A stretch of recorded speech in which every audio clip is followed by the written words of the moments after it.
In religious circles, there's the word sin. And we're supposed to, let's say, identify what a sin is and then do it no more. But my question is, can we take a broader look at what a sin is and call it just a way of coping? For instance, I spent time with a professional photographer a year ago, and his daughter told me that he used to buy a new camera every month. And she called him a member of the Camera a Month Club.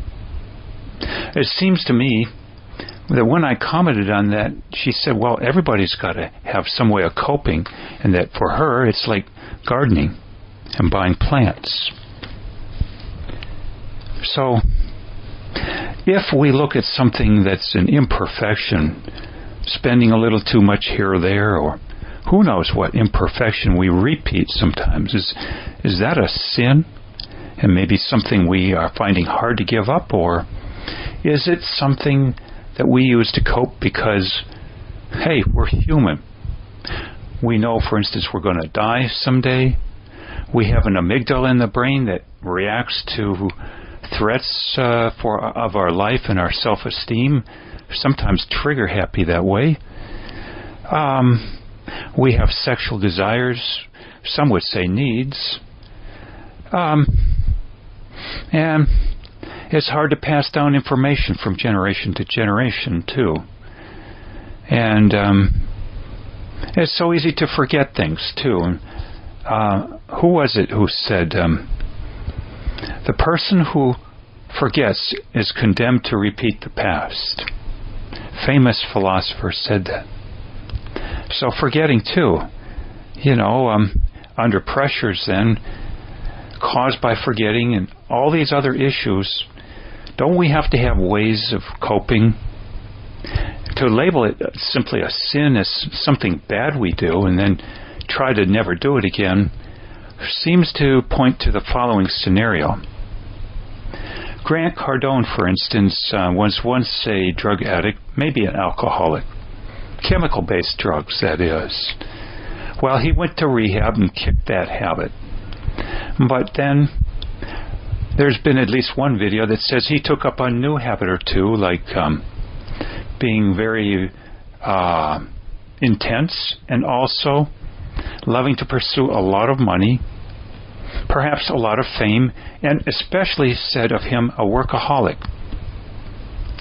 So aren't these then ways of coping, maybe more socially acceptably than the former drug and alcohol use, or drug use anyway? Let's see, another person. Johnny Cash. He struggled much with uppers and downers and kicked that for a while.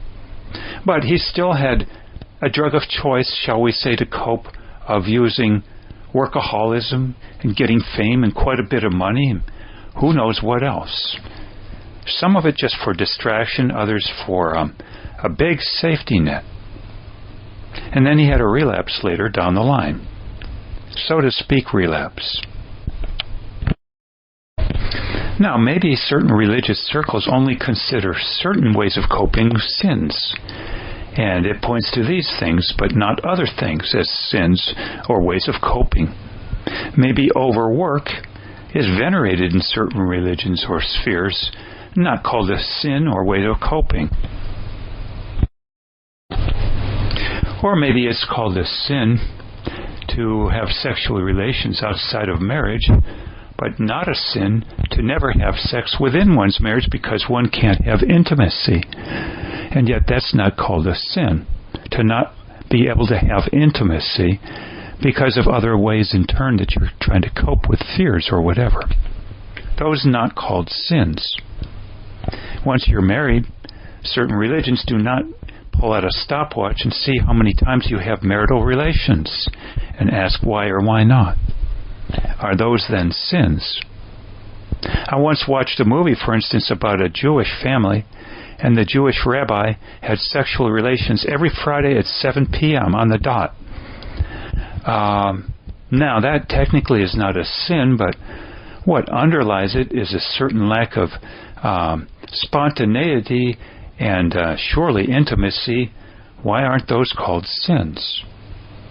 Probably because this man, amongst all of us, needed some ways of coping. Only some things are called coping mechanisms, and others aren't. Some are even venerated. That's why in certain countries, violence is venerated. And not to be violent is to be considered a wimp, or just not sticking up for yourself. And maybe here's one last thought. Bill W., one of the two people who started Alcoholics Anonymous in the 1930s. I think he beat alcohol as a way of coping. Oh, let's call that a sin then. He beat that sin. But he took up cigarette smoking, or if he had done so all the time, he continued it. But maybe that's considered a lesser sin, especially today. For instance, I was at a church, a small church, in a small Bible Belt town a year ago. And I listened to the preacher speak, and his son, about 45, I met him afterward, and he had a pack of cigarettes in his front pocket. And that was during church. Preacher's son. But that wasn't technically then considered a sin. That was strutted right out in the open. How? As a way of coping. I knew another man once. He was a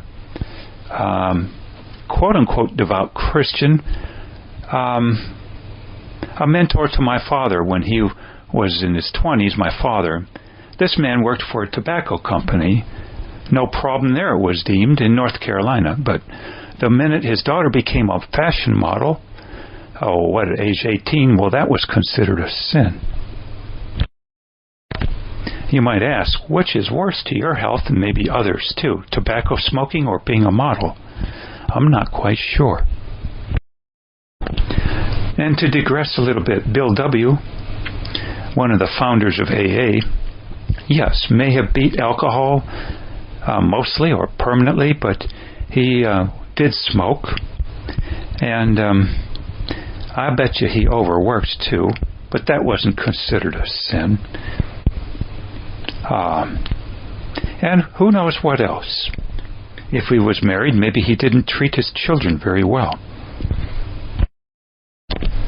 Indeed, simply not to be able to be loose and smile from time to time and have humor with your children isn't even called being stern often, let alone a sin. And yet, maybe that goes by the way it goes because it's rather unquantifiable. And once again, to go back to Bill W. and the AA meetings, who's to say that taking up AA meetings isn't a way of coping with fears, just like alcohol used to be, only less intensely harmful on the body? I know a man, for instance, who was very proud of beating alcohol, and he wrote a book about it, and then he proceeded to say that he goes to AA meetings 5 times a week, probably 2 to 3 hours each evening. That kind of sounds like an addiction to me as to the impact. And additional elements then being over-socializing in terms of not having enough trust for oneself, one's thinking, like Emerson said, self-reliance, and even the distractive element of the friendships all the time, so that you don't have to do what the philosopher Camus said, sit alone in a room with your own thoughts. But how interesting then that the over-socializing, perhaps overwork, over-dependence, and anything else too, even various denials perhaps, all not consider sins, but alcohol was perhaps, or indeed at least considered a no-no. And he smoked till the day he died, I would believe. So a quick recap. I wonder why we call certain things sins, and we're supposed to give them up, when in fact they're probably just ways of coping that we have chronically all too often.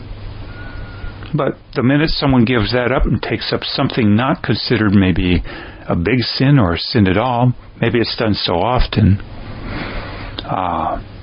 well, then that seems to be just peachy keen, doesn't it? And I have to scratch my head about that. Why not just redefine the word sin to mean coping mechanism of choice, with the caveat that we all have to have something given on our physiology in general. We're limited as human beings. We're not perfect in how we cope with life. That's why we have to blow off steam every once in a while, ignore certain facts every once in a while, distract ourselves using substances every once in a while at best, and more.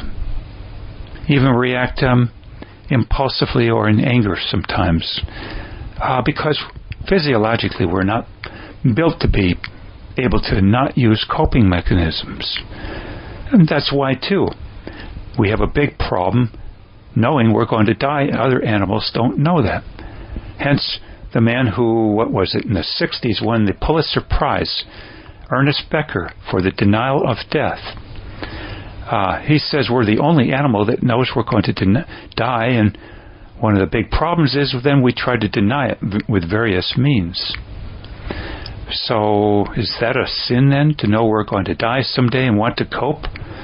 Or to have to cope in other ways too, about ways we are physiologically vulnerable to fear and have to try and cope with it someday, somehow. Unless, of course, we're going to sleep 24/7, 365. Those are my thoughts, and I wish you well.